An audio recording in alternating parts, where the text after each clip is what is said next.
O game Mortal Kombat 1 já teve seu primeiro Combat Pack anunciado antes mesmo do seu lançamento oficial, e desde então ficou claro ao público quem seriam os lutadores que seriam incluídos nesse pacote. Eram eles o Omni-Man, o Quan Chi, Ermac, Pacificador, Takeda Takahashi e Capitão Pátria. Mesmo sabendo disso, alguns diálogos do personagem Capitão Pátria acabaram vazando na internet após alguns data miners terem conseguido essa informação dentro do código do jogo. Como sabemos, esses diálogos acontecem durante aquela pré-luta, antes do início do combate principal. Nesse vídeo eu vou falar exatamente sobre isso, tá? Mas antes, vamos dar um panorama geral aqui sobre quem é esse personagem tão amado e odiado das HQs e da série da Prime Video. Pois bem, quem é o Capitão Pátria? Ele é o principal antagonista da série de quadrinhos The Boys, publicada pela primeira vez em 2006. Assim como a maioria dos super-heróis em seu universo,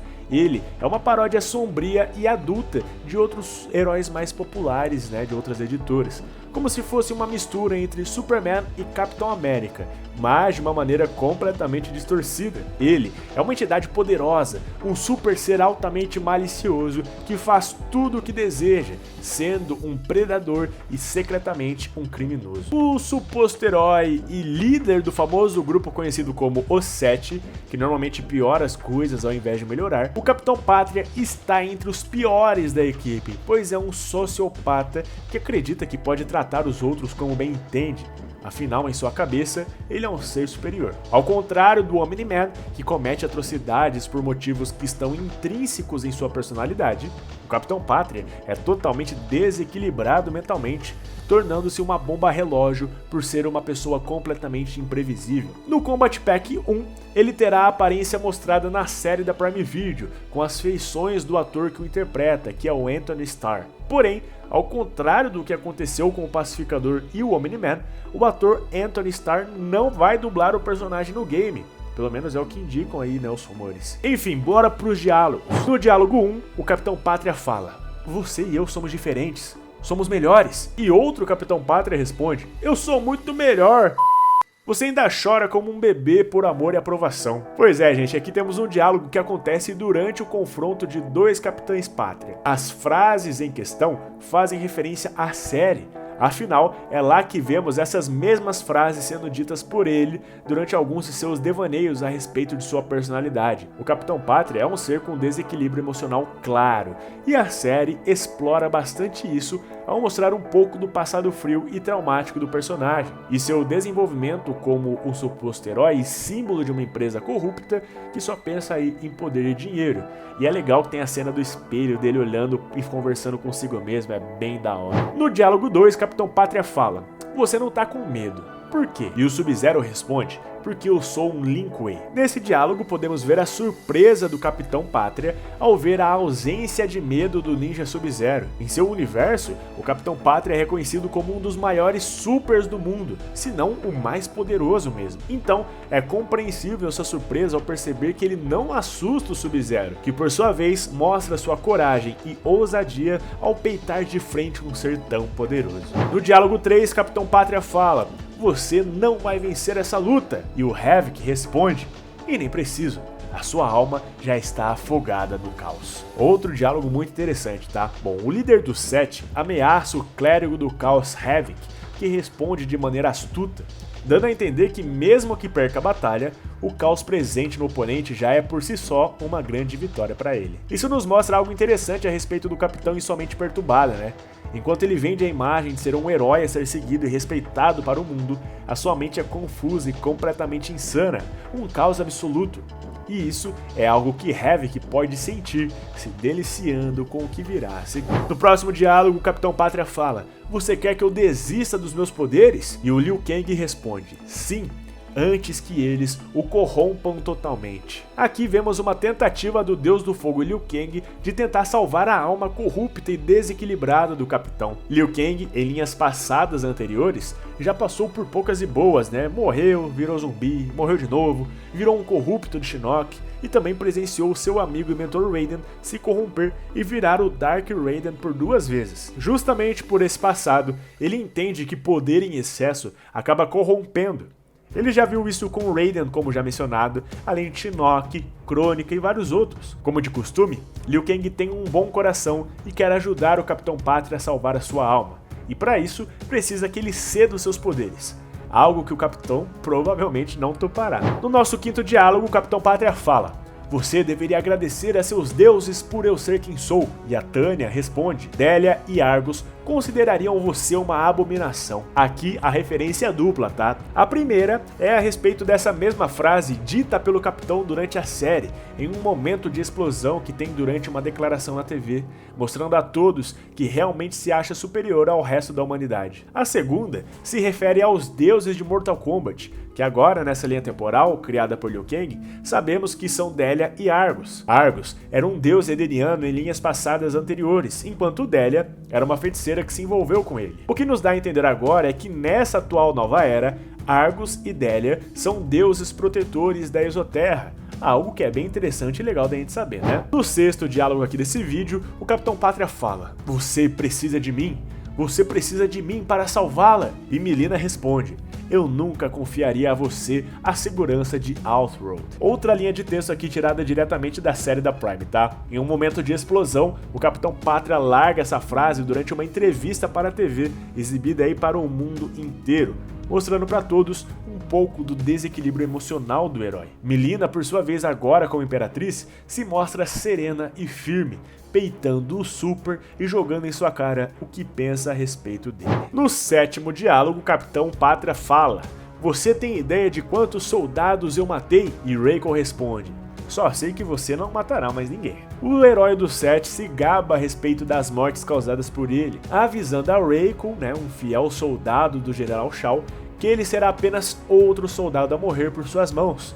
E Reiko responde dizendo que as coisas serão diferentes. Aqui, a referência é direta à série, pois é mostrado o Capitão Pátria matando diversas pessoas e até mesmo soldados durante algumas de suas muitas alucinações. Enfim, no nosso próximo diálogo, o Capitão Pátria diz: "Você não gosta muito de mim, não é?"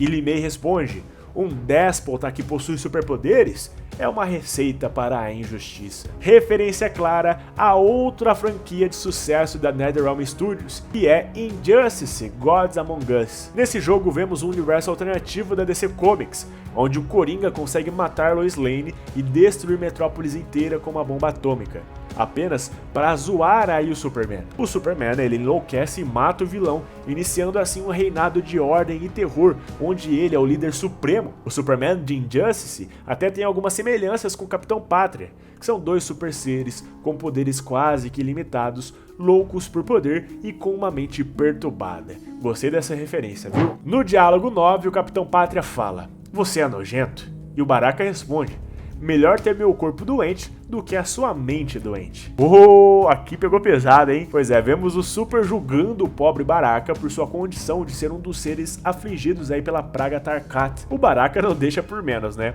Comentando que prefere ser daquele jeito do que ter a mente doente e insana do Capitão. E diga-se de passagem, ele tá corretíssimo, viu? Beleza, no próximo diálogo aqui, Capitão Pátria disse: "Você é sombrio."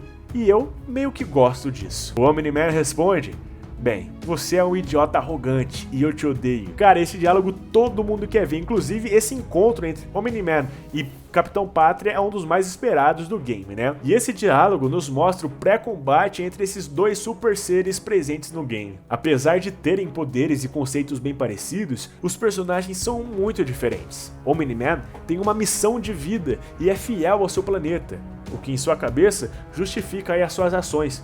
Não é pessoal, né? É uma tarefa que ele tem que fazer. Já o Capitão Pátria é bem diferente, não tendo maturidade e noção alguma sobre o certo e errado, sendo um herói arrogante, mimado e doentio. Enfim, no diálogo 11, a Kitana diz: "Seu desprezo pelos seres comuns é vergonhoso." E o Capitão Pátria responde: "Por quê? Eles não são nada, são balões de água cheios de sangue e carne." Pois é, gente, esse diálogo mostra bem a diferença entre os dois personagens, né?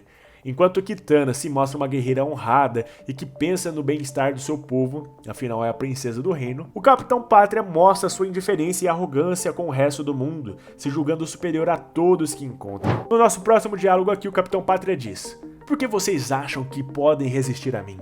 E Kitana responde: "Se pudermos frustrar os titãs, podemos frustrar você também." A referência aqui diz respeito à história dos jogos de Mortal Kombat, mais precisamente o de MK11 e MK1. Nesses dois games, vemos que os vilões principais foram seres conhecidos aí como titãs, né?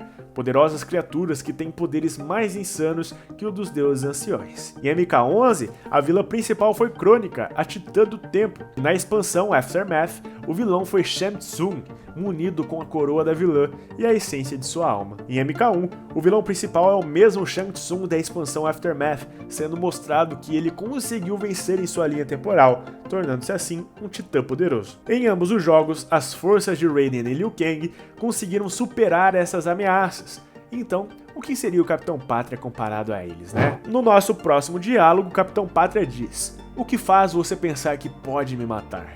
E o Rey responde: "Seu corpo é composto 95% de água." Aqui temos uma ameaça seguida de uma réplica esperta de Rain. Enquanto o capitão ainda se acha superior, afirmando que irá matar Rain, ele responde dizendo que a fraqueza do oponente é justamente a composição de água do seu corpo.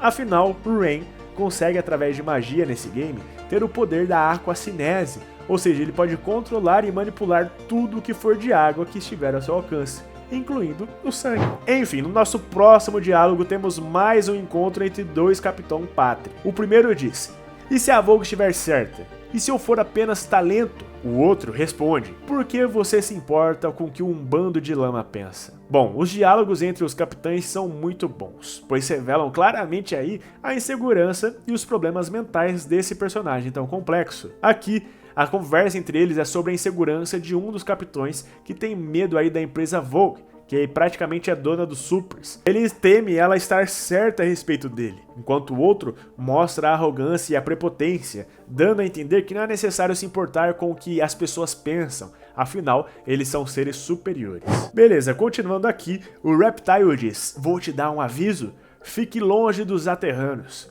E o Capitão Pátria responde: "Tarde demais. Você é o último deles que está vivo." Uma referência aí ao povo de Reptile, né, os Saurianos, ou os Aterranos. Em outras linhas temporais, Syzoth era o último de sua espécie, que havia sido praticamente extinta após uma grande guerra que envolveu Shinnok. Em MK1, vemos que Shang Tsung disse para o Reptile que matou toda a sua família, ou seja, o Capitão Pátria deve saber disso e já jogou na cara do coitado. No nosso 16º diálogo, o Capitão Pátria diz: "Não existem deuses.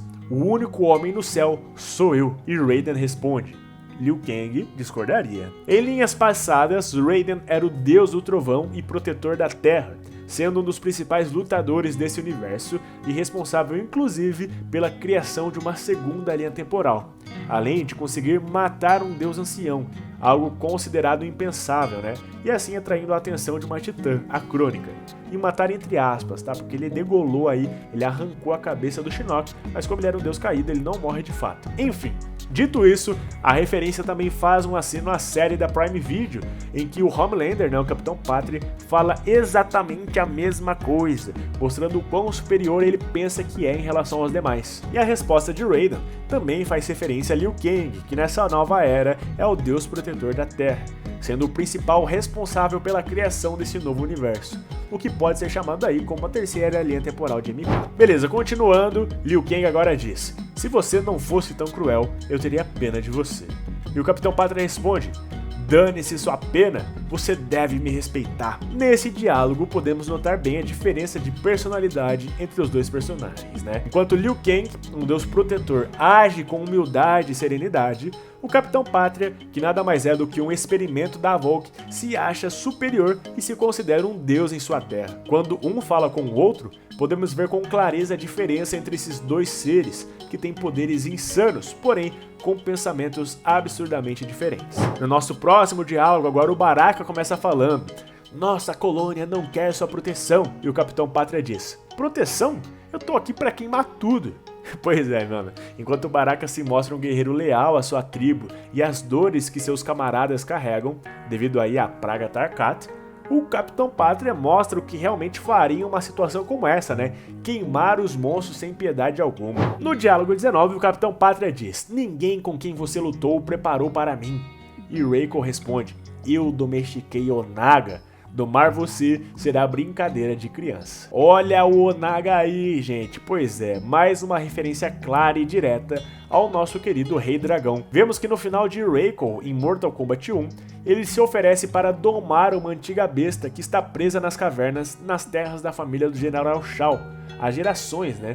E esse bicho é Onaga. Nesse universo, Onaga é descrito como um animal selvagem com poderes altamente destrutivos, e que Reiko irá domar para ajudar o General Shao em sua guerra contra a atual Imperatriz, a Mileena. Bom, no nosso antepenúltimo diálogo, a Kitana diz: "Você é o mais inseguro, o mais egoísta." E o Capitão Pátria responde: "Calha a boca, você é pior que a Luz Estrela." Pois é, vemos aqui o Capitão Pátria mencionar uma colega de trabalho, a super conhecida como Luz Estrela. A referência aqui é justamente a semelhança entre Kitana e Luz Estrela, que desafiam e irritam o perturbado capitão, o deixando à beira de um colapso nervoso. Lembrando que aqui a semelhança entre as duas são apenas na personalidade e no dom de irritar o capitão, tá? No diálogo 21, o Capitão Pátria diz: "Abrace o seu filho, porque você nunca sabe o que pode." E aí o Omni-Man corta ele falando: "Você está falando com o pai errado." Nessa interação, vemos o capitão comentar a respeito da eventual morte do seu oponente e que seria bom ele se despedir de sua família, do seu filho, né, pra ser mais exato. Então o Omni-Man larga a real pro herói. Afinal, quem sabe quem é o personagem, né, vai entender aí a relação complexa e cheia de reviravoltas que ele tem com o seu filho. E pra finalizarmos nosso último diálogo, o Capitão Pátria diz: "Veio pra morrer como seu primo?" E o Takeda responde: "Pra vingá-lo, Capitão Pátria." Bom, aqui temos uma grande incógnita, né, a respeito desse pequeno diálogo. Como sabemos, né, na segunda linha temporal, Takeda Takahashi era o filho de Kenshi, que foi criado e treinado com o mestre Hanzo Hasashi, e se tornou aí um Shirai Ryu. Como ele ainda não apareceu oficialmente nesse novo universo, não sabemos a respeito de sua origem. Afinal, vemos que Kenshi ainda é muito jovem, que não tem filhos aqui. O capitão ainda menciona a respeito do primo de Takeda, então pode ser que, nessa nova era, Kenshi e Takeda sejam primos e não mais pai e filho, né? Resta apenas aguardarmos para saber a resposta. Mas é isso, galera, espero que vocês tenham gostado do conteúdo desse vídeo. Muito obrigado pelo enorme carinho de vocês, um forte abraço e até mais!